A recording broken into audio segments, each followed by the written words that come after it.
দেখো এখানে তোমাদেরকে কি করতে হবে এবং এখানে কি বলা আছে আমরা একটু দেখে নিই।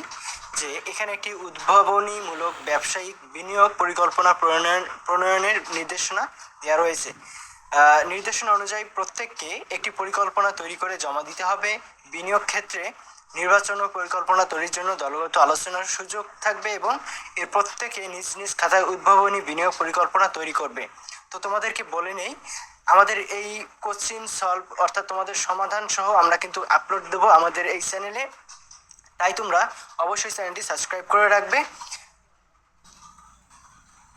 দেখো এখানে তোমাদের কাজ, এখানে কি বলা আছে, কাজ উদ্ভাবনীমূলক ব্যবসায়িক বিনিয়োগ পরিকল্পনা প্রণয়ন।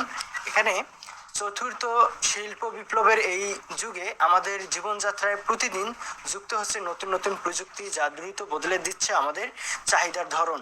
ভবিষ্যতের সম্ভাব্য প্রযুক্তি ব্যাপক প্রভাব পড়তে শুরু করেছে সকল কর্মক্ষেত্র ও বাজারে।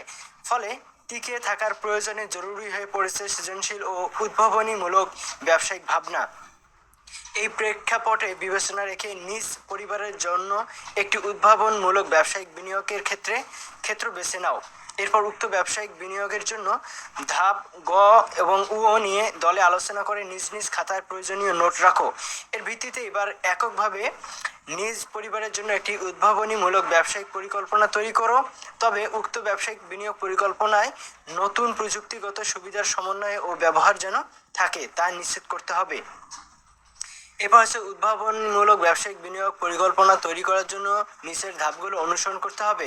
প্রথম অংশ, পরিবারের জন্য ব্যবসা নির্বাচন। ধাপ ক, পারিবারিক আর্থিক পরিস্থিতি বিশ্লেষণ। এরপর ধাপ খ হচ্ছে ব্যবসার ধরন নির্বাচন।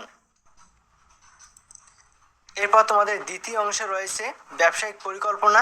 ধাপ গ, ব্যবসায়ের প্রত্যাশা এবং প্রভাব নিরূপণ। এরপর হচ্ছে ধাপ ঘ, ব্যবসাটির জন্য আর্থিক বিশ্লেষণ। এরপর ধাপ ও নম্বর হচ্ছে বিপণন, আইডিয়া ও গ্রাহক সেবা। তো তোমরা তোমাদের সুবিধার জন্য